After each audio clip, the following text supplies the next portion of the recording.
Insurance fraud has reached epidemic levels in the UK. It's costing us more than £1.3 billion every year. That's almost £3.6 million every day. Deliberate crashes, bogus personal injuries, even phantom pets.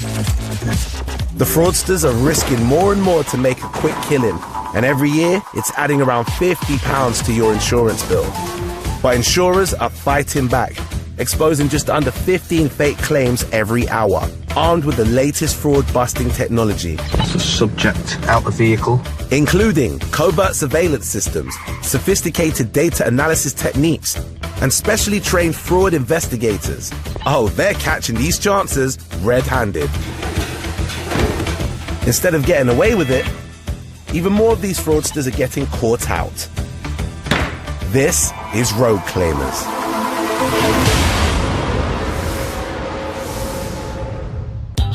Today, a wannabe master forger needs some serious lessons in spelling and speaking. His behaviour changed quite dramatically. He started to gabble to the point that he was actually losing control. The case is closed on a woman's lost luggage scam. But what they actually advised that the bag had been returned to you. Oh, the empty bag, yeah. And a gamble that a betting shop wasn't fitted with CCTV doesn't pay out.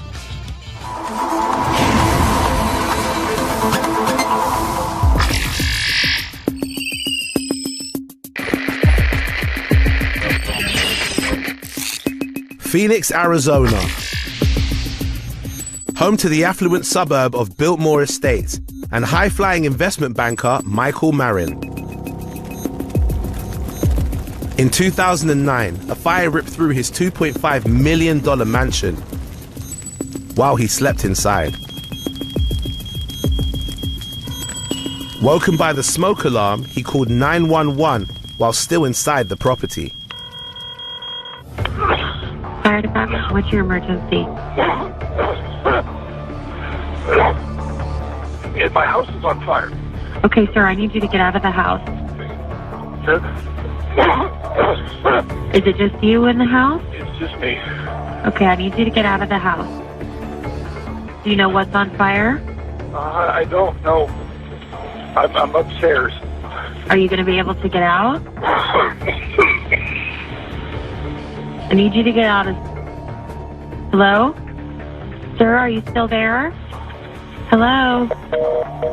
Fearing for Michael's life, the 911 operator desperately tries to re-establish contact.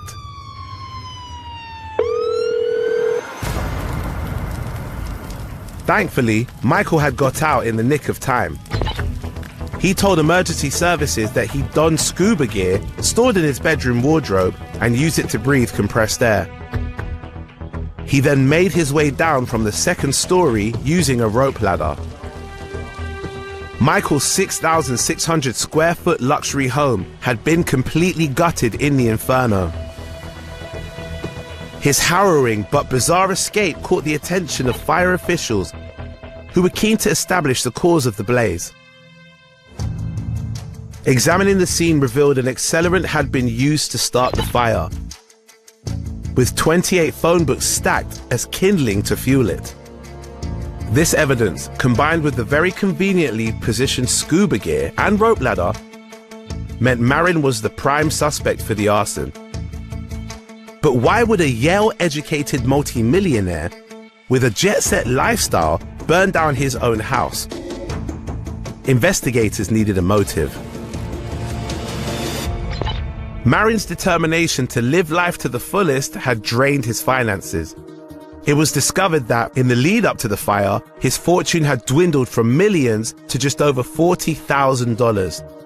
His mortgage was an enormous $17,000 a month, and he was facing an imminent payment of $2.3 million to retain the property.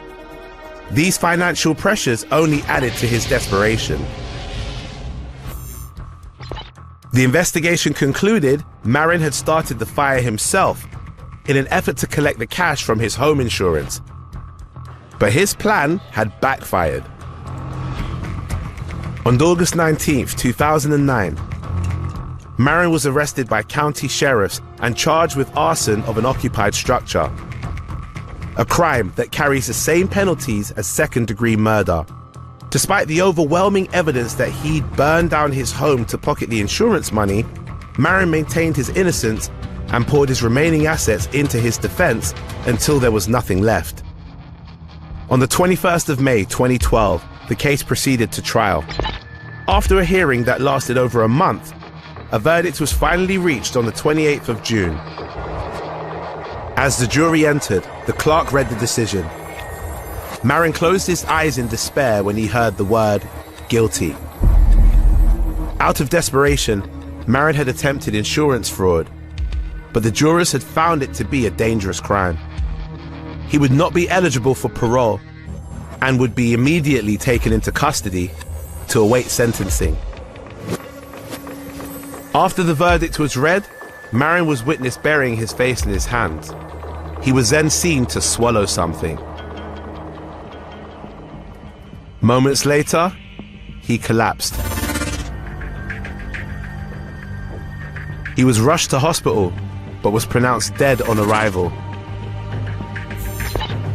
Investigators found a canister of sodium cyanide powder inside Marin's car. And 3 weeks later, the coroner confirmed suicide by cyanide poisoning. His attorney, Andrew Clemency, recounts the moments before Michael Marin's suicide.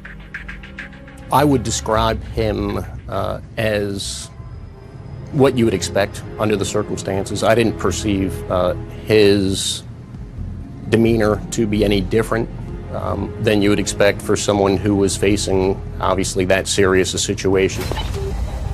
Michael Marin had clearly made the decision before the trial that he would rather end his life than go to prison. Marin's desperate attempt to defraud his insurers had unraveled and ended in tragedy.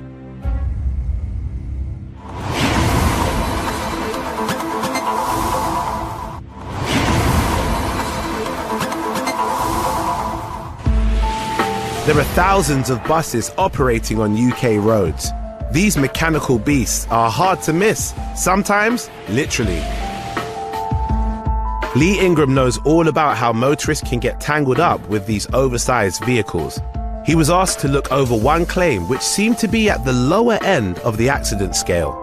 The actual accident circumstances in this case were that a bus was overtaking a stationary line of traffic on its right. It's gone ahead to do a left-hand turn into a side road, and as it's done so, the rear tail of the bus has swung out and pressed up against the stationary car. The bus driver didn't actually know an incident occurred. It wasn't until a short while after, when the car driver followed him down the road and let him know that the accident happened, that he was even aware of it. A seemingly minor accident, but the occupants of the car submitted damages and personal injury claims totaling over £8,000, which prompted Lee's team to re-examine the circumstances of the incident. When we reviewed the accounts given by both of the claimants, we found a number of inconsistencies in their statements. Both the claimants in this incident are alleging that they were jolted forwards and backwards in their vehicle when the collision has occurred. One of them's claiming that they were moving at a slow speed, and the other one said they were moving at a moderate speed, but the key factor there is that they both allege that the vehicle was moving at the time that the bus struck them. A strange account, as the initial report had stated that the car was stationary during the incident. But it would be the personal injury claims that would raise serious suspicion. The driver of the car has submitted a claim for soft tissue injuries to his neck and back. He's also alleging that he's got a fear of travel after this seemingly low-speed impact. He's also put in a claim for care and domestic assistance, so cooking, cleaning, childcare. And we do see these claims from time to time, and the key really is to look at the injuries sustained and think, is that reasonable? But you're also looking, in this case, to see who's actually provided that care. Given the extent of the claimant's alleged injuries and the psychological effect of the accident, you'd expect a team of highly trained medical experts, wouldn't you? He's alleging that the person who's given this care was his wife. Now, she submitted in her claim that she also cannot do these very things that he's alleging she assisted him with.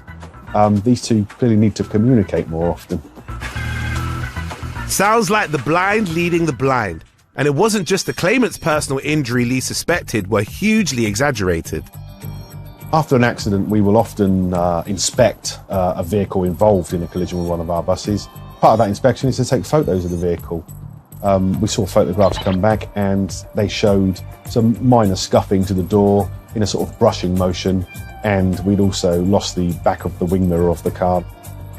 Very indicative of a minor impact rather than an actual dent which you would expect from a sort of side-on collision. With the claimant's version of events suggesting a violent shunt had taken place, it was time to check the bus CCTV to see what had actually occurred. This footage clearly shows, I mean, this chap and his wife have both said they've been thrown forwards and backwards. Take a look at that. The car doesn't even move. So they hadn't been tossed around like an old pair of socks in a tumble dryer, as alleged. We're talking about a push against a wing mirror on a car. You push a wing mirror and it just folds. No way is that car moving from hitting that wing mirror. Hardly the automotive carnage the claimants had suggested. When we actually looked into this claim and investigated it thoroughly, looking at the CCTV footage, it soon became apparent that this was a very low-speed impact. We couldn't really see how anyone could have sustained any movement within this vehicle, following on from this very innocuous collision, really. And despite submitting a claim for over £8,000, the driver of the car was prepared to settle it at the scene for quite a bit less. The claimant had gone to our driver on the day and had said that if he paid him £50, he would go away and not pursue the claim. Lee and the claims team had seen more than enough to make a decision. We refused to accept that this barely perceptible coming together of vehicles could have caused anything like the level of injuries or damages that were being claimed. So we refused to pay the claim, leaving the claimants with either the option of issuing proceedings on us or dropping their claims. Despite the overwhelming evidence against them, the claimants decided to take the case to court, a decision they would regret. The judge just simply couldn't believe when he'd seen the footage. He saw there's no movement in this car. It's quite obvious. So it doesn't take the judge much to look at the footage and think, this is just not right. So the judge has struck the claim out in its entirety with an award for our costs in full. Even after many years in the job, cases like this one are still keeping Lee on his toes. I still am surprised at the ridiculous claims we do get in sometimes, and the barefaced cheek of some people and what they will go through just to try and make some easy money. Also, I'm always amazed that they still haven't cottoned on the level of investigations and detail that we will look into just to verify a claim.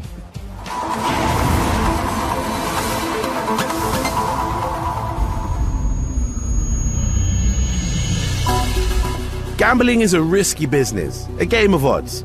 And for most, the risk is when you place the bet, not where. But for one gambler, who was determined that he was to receive a big win, his odds were not looking good. It's not unusual for people to put in spurious claims alleging that they'd suffered injury in premises such as supermarkets and numerous other locations, but all these premises are routinely covered by CCTV. Back in 2015, one of John Beadle's team members received a call from a man who had fallen over in a shop that RSA cover. So in this particular case, the allegation was that they'd entered a betting shop from a well-known high street chain and had slipped on a wet floor, causing injury. It was slightly unbelievable, but not impossible.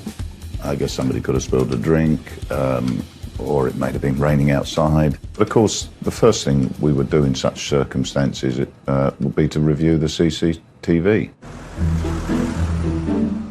Unbeknownst to the claimant, the betting shop was covered by CCTV cameras, and from the moment they reviewed the footage, the odds were firmly stacked against this particular gambler.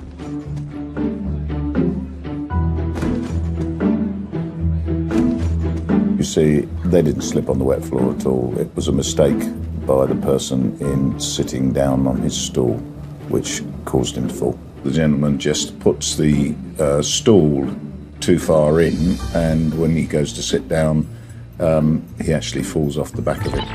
The claimant clearly hadn't known that he was being watched by security cameras, and that was his major slip-up.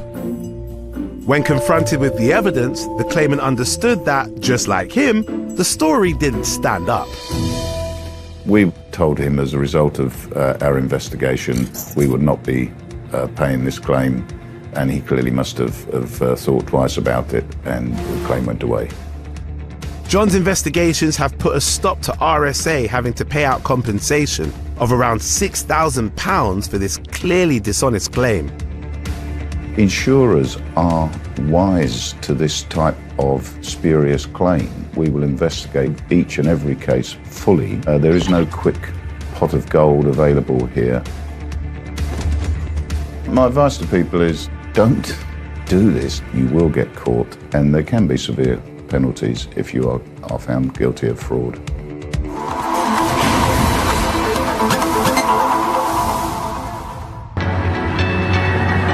100,000 items of luggage go missing every day around the world, so it makes sense to take out travel insurance.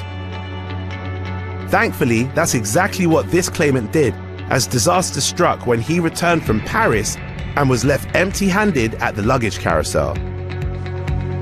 The case was handled by Claire Mitten, Operations Director at ICOG Claims Management. ICOG are a fraud detection company that specialise in exposing dishonest claims. Their operatives are trained in the technique of conversation management. Just by talking to someone on the phone, they can tell if the person is being genuine. In other words, they're human lie detectors. The case of the missing luggage was referred to Claire to be thoroughly unpacked. When the claim was presented to us, it actually looked like it could be a genuine claim. He'd had confirmation from the airline in relation to the luggage going missing. We'd also received his boarding passes and his tickets to confirm he had actually travelled to Paris at the time. So the claimant's luggage had genuinely disappeared, but it was the detail of what was inside that gave Claire pause for thought. It was when we got to talk about the items that were supposedly in his suitcase that alarm bells started to ring, and we actually realised that he couldn't even describe the simplest of items to us. So whereas somebody would be able to explain to you it was a patterned shirt, it was a striped shirt, he was only able to tell us it was black, it was brown, and it was plain. However, one thing the claimant could remember about his clothes was that some of them were very expensive indeed. The claim in total was worth £4,000. £2,000 of that was clothing, especially designer labels, with £2,000 worth of cash. There was also some female shoes that he was claiming for when actually he travelled alone, so this didn't make any sense to us either. I mean, doesn't everyone wear stilettos in Paris? Anyway, understandably, the insurance company asked their customer if he had proof of purchase for any of the lost items. We received an array of receipts from the insured. One was from a high street store, which was genuine, and we believe these items had been in his suitcase at the time. The other one was from an online retailer, again, was genuine. It was exactly how we expected it to look. However, when he came on to the other items, such as the designer labels, the receipts were very interesting. Interesting is one way of putting it. For starters, they were both presented to us on an A4 piece of paper. Very unusual in this day and age for a receipt of this nature to be like this. There was spelling mistakes. He was claiming for a suit, so a three-piece suit, but he actually put on the receipt that the shop sold sweets, as in three-piece sweets. He even spelt Gucci wrong. At the bottom of the receipts, he'd also intended to put thank you for your business, but unfortunately he'd actually put thank you for you business. Two companies wouldn't make this mistake. Armed with these clothing receipts in hand, Claire called the claimant in the hope he'd own up to faking the receipts. Before I even put my findings to you, answering this truthfully now is your best option. Is the claim that you've presented 100% genuine? Correct. Okay. I've got the receipts that you've submitted in front of me for your claim. Okay.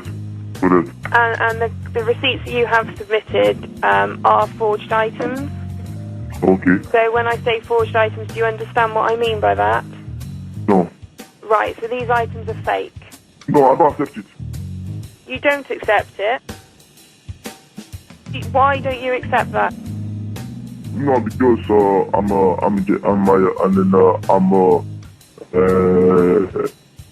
said that the receipt I provide is fake. That's correct, yeah. Yeah, so I said I'd put it on writing. Well, I need to discuss it with you now. I need to explain to you why that's fake rather than putting it in writing to you. When we discussed our concerns with the insured, his behaviour changed quite dramatically. He started to gabble to the point that he was actually losing control.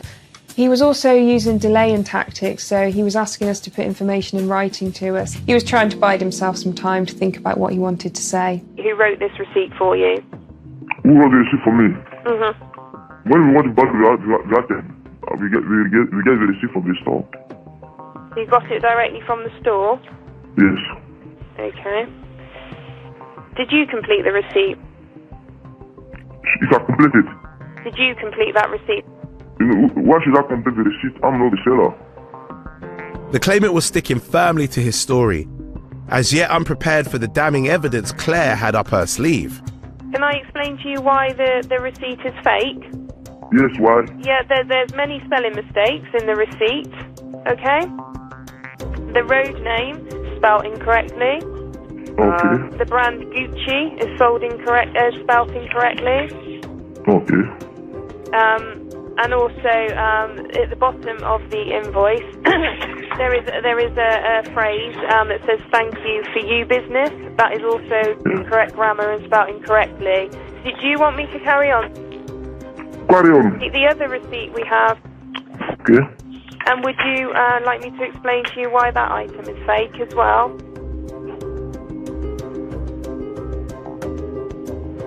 Are you still there? Go ahead. Okay. So the name of the company is spelled incorrectly. Their website and email address is spelled incorrectly. Okay. Address is spelled incorrectly. Okay. The description of the items that you've bought are all different and spelled incorrectly. So again, I'm going to ask you one more time. Who completed these receipts? I did not complete any receipts. You did not complete any of the receipts? No. Okay. How confident are you that you did not complete these receipts? 100%. 100%, okay. Not only did we have the problem with the receipts, there was also quite a clear problem with the dates that he'd provided. So the luggage was actually lost in January 2014, but the items he says or alleged he had bought were purchased in December 2014, so 12 months after the incident actually occurred. Yeah, you heard right. Rather incredibly, the claimant was trying to get money back for clothes he hadn't yet bought when his suitcase was lost. Claire put this to him. The invoice that I have in front of me that you have provided confirms that you bought those items on the 9th of December 2014. Correct. Your claim is from January 2014. So that means that your claim isn't true, doesn't it? The items that you're claiming were not in your possession when the incident occurred. Yes, maybe that's right. Maybe I have to go back to the store that you receive it provided me if you put the wrong date. Okay, I mean, I don't think the store would be able to validate your claim if you went back to the store. There is too many inconsistencies and too many mistakes on this invoice that suggest that it's actually a genuine invoice. Okay. And it is a fake invoice. Okay. Do you agree with me that they are fake? No, I'm not agree with you. No. The claimant wasn't budging from his story. Despite a thorough dressing down from Claire, he wasn't willing to admit any wrongdoing. At the beginning of the call, when I planned my call, I had no doubt that the insured would actually confess that these were fraudulent receipts that he'd created himself. I also thought if he didn't go down that route, he would look to withdraw his claim. He continued throughout the whole call. He did not give in. Claire may have been impressed by the customer's resilience, but she wasn't taken with his skill as a master forger. In relation to the fraudulent receipts that I've seen before, these were probably some of the worst I've seen. In fact, they were almost quite comical. There wasn't just one mistake. It was absolutely riddled with mistakes, from spelling to grammar. It was just quite embarrassing for the insured, really. Even though Claire hadn't been able to get an admission of guilt, she recommended to his insurers not to pay the claimant a penny. With the type of work that we do here at ICOG, you will get found out if it's an exaggerated claim. You might think it's easy just to add on an extra mobile phone, just to add on an extra item of clothing or whatever, but the way that we ask the questions and the way that we get information from you, we will be able to understand that these claims are exaggerated.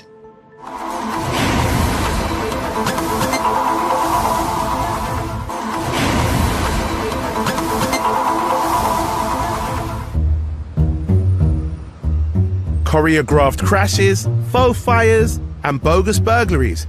Mike Brown has seen it all. But when a stolen car case landed on his desk, he found himself locked into a battle. The circumstances as portrayed by Miss is that she'd returned home from work that evening and had a shower. And it was while she was in the shower, she alleges her keys were stolen by an unknown intruder. And on looking out the window, she saw that her car had gone. An audacious theft, to say the least. However, the mystery surrounding the fate of her car was quickly cleaned up.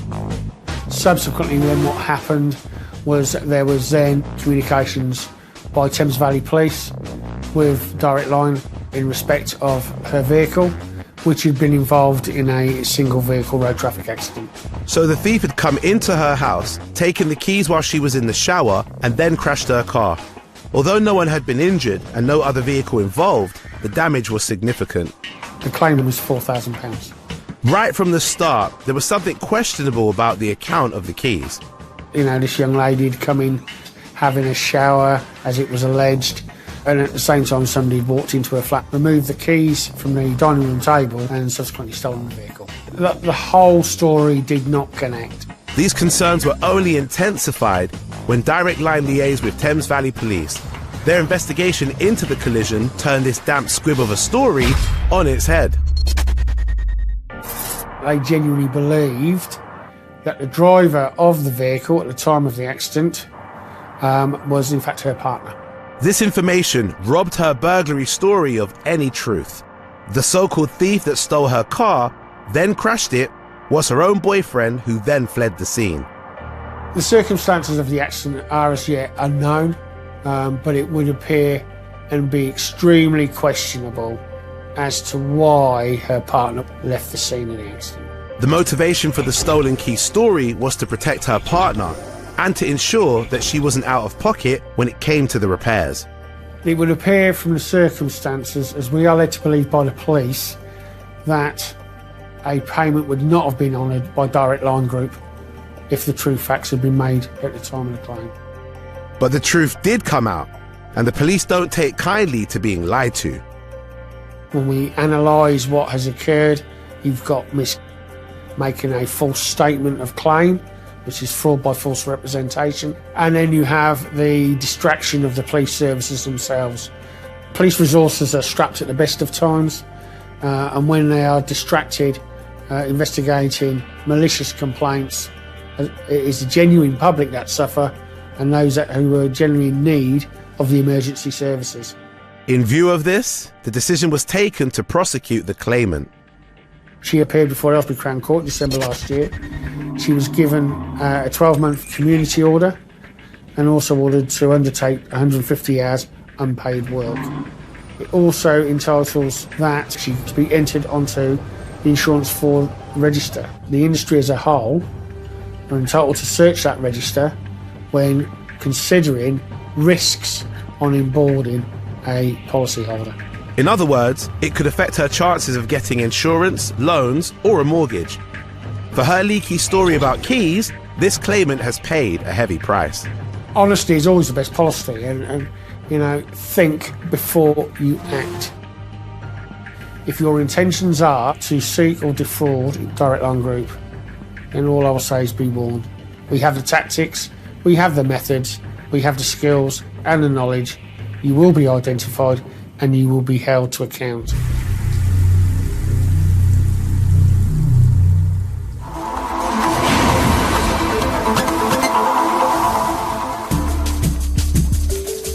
If the cost of vet bills makes you pause for thought before buying a four-legged friend, there are companies like Agria that provide insurance cover. But back in 2014, Simon Wheeler dealt with a suspicious case involving owners who'd taken out a policy for their ragdoll cat. The policyholder insured the pet on the 1st of December. About 11 days after the policy started, we got a notification from the policyholder that their ragdoll had suffered a bout of diarrhea. And we got a notification the claim for probably around about the £200 mark would be coming in. The poor Moggy had come down with a bad case of the runs, and the owner had taken it to the vets for treatment. The cat's illness may not have been pleasant, but the timing of it was. All pet insurers insist on something called an exclusion or waiting period before you can make a claim for your pet's illness. This is to stop people from taking out cover the moment they think their pet is sick. Luckily for the owner of this particular kitty, the cat's illness started just 1 day after they were allowed to put in a claim. At the time that we received the claim and the notification of the claim, it was just outside the exclusion period for illness. The date's all tied up, so to all intent and purposes, it seemed a valid claim. Yeah, so how much was the claim? The owner must have felt like the cat that got the cream, knowing their vet's bill would be covered. But as soon as Simon and his team were sent the paperwork, they found a problem. When we got the claim form, we also received the full veterinary history from the vet. And when we looked at the veterinary history, we noticed the first signs of diarrhea and the first symptoms had been noted on the 4th of December. So, a long time before the policyholder had told us, and certainly in the middle of the exclusion period at the start of the policy for illness. Simon and his team carefully examined the rest of the paperwork and found something that really set the cat amongst the pigeons. So not only did the policyholder submit the wrong date in their part of the claim form, they'd also filled in a date on the veterinary part of the claim form and put a post-it note for the vet to say, if possible, can you make the date the 11th of December or later, otherwise this is unlikely to be covered. This one post-it note led to the entire claim coming unstuck. It was blatant fraud. The policyholder knew exactly what they were doing. They knew that the condition, the diarrhea, wasn't covered, that it occurred within the exclusion period at the beginning of the policy. They then tried to coerce or persuade the vet to support them in terms of getting a dishonest claim paid by the insurance company. Unsurprisingly, Agria didn't pay out a penny for the treatment of this cat's diarrhea. It's very common for vets to talk to us about claims and for us to talk to vets about claims when we receive them. In this instance, I think the policyholder misjudged just what information would come in with the claim and what would be on that information.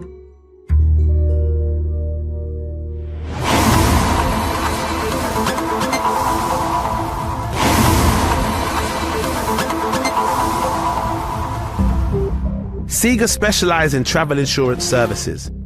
Their head of special investigations, Simon Cook, knows his all-inclusive scams from his 5-star swindles.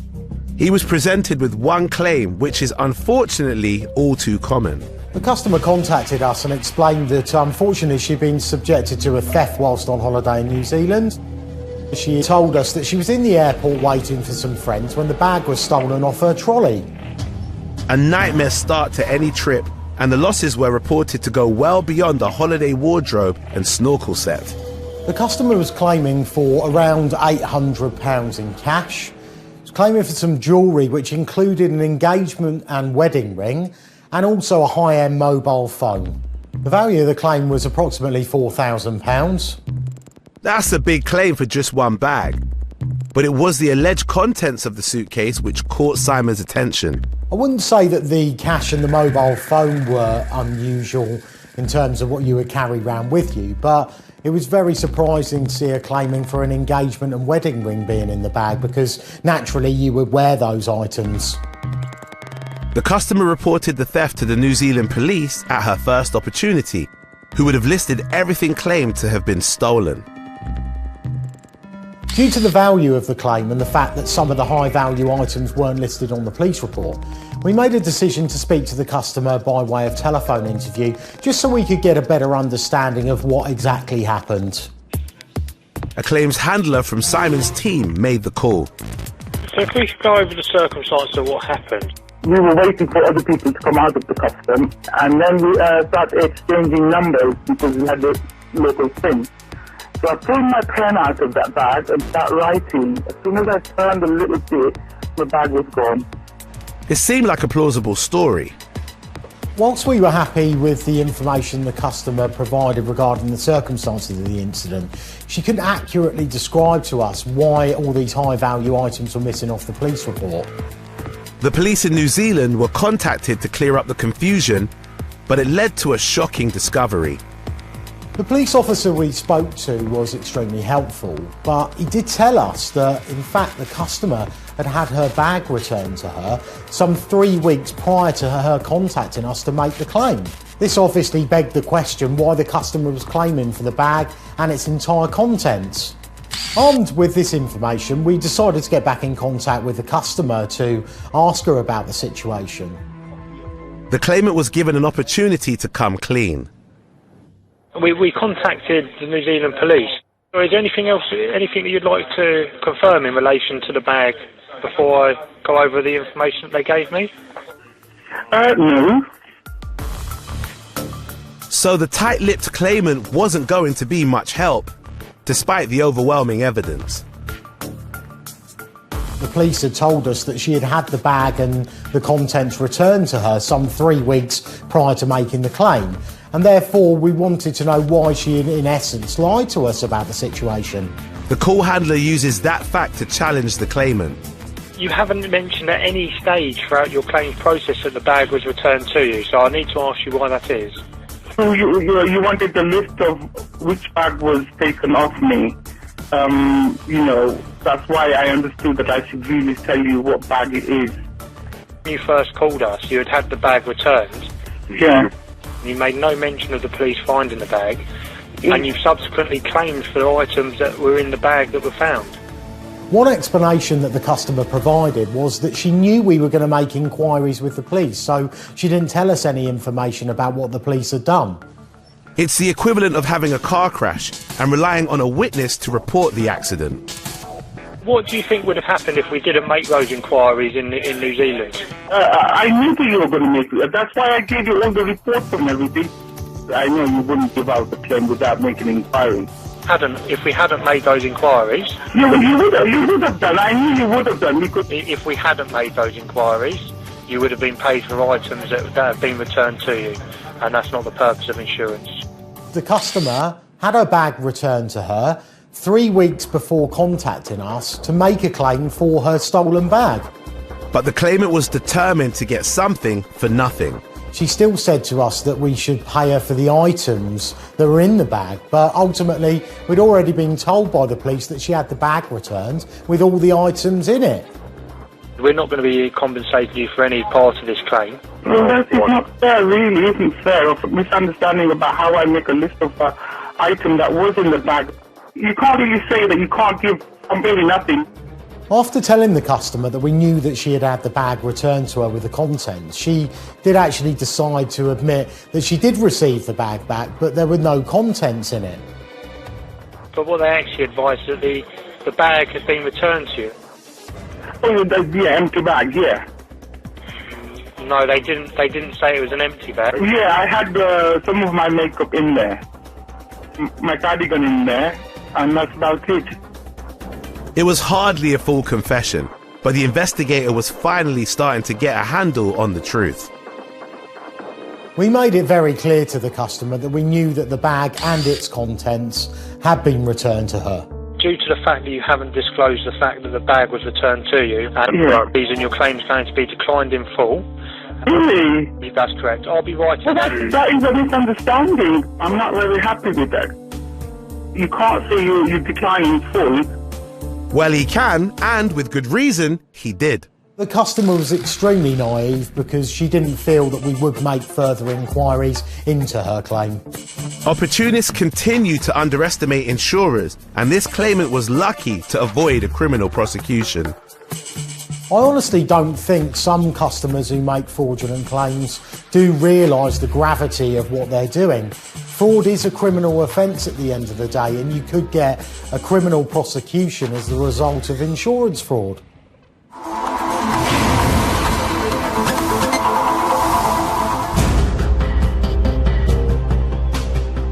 The average home has contents worth £45,000, meaning that companies like eSure have got their hands full looking after customers. Just like one policyholder's reported misadventure while on a walk in the woods. The case was passed on to the City of London Police's Insurance Fraud Enforcement Department. DC Jamie Kirk was one of the officers involved in the investigation. He was claiming that he'd lost a Breitling watch, which was worth £6,000.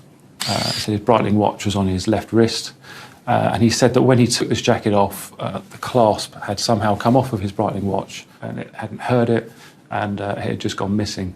I think the insurers and both us at IFED found that quite hard to believe. A costly error with a top-notch timepiece, but it wasn't just the circumstances of the loss that put a question mark over the claim.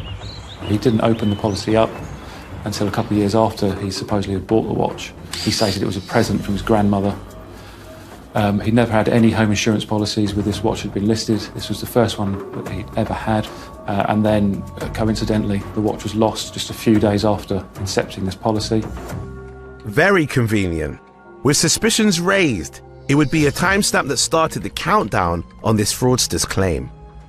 eSure handed us 3 photographs, 2 of which predated the alleged loss of the Breitling watch, and a third one which was after the alleged loss and on the date that he sent all 3 photographs to eSure as proof of ownership of his watch. It showed us that he was attempting to defraud eSure.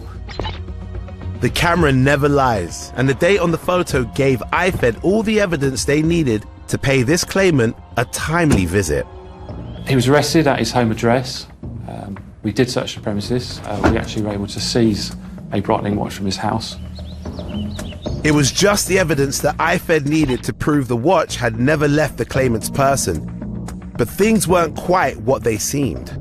Having seized the watch and the box, we were able to speak to people at Breitling to confirm that both the watch and the box were fake.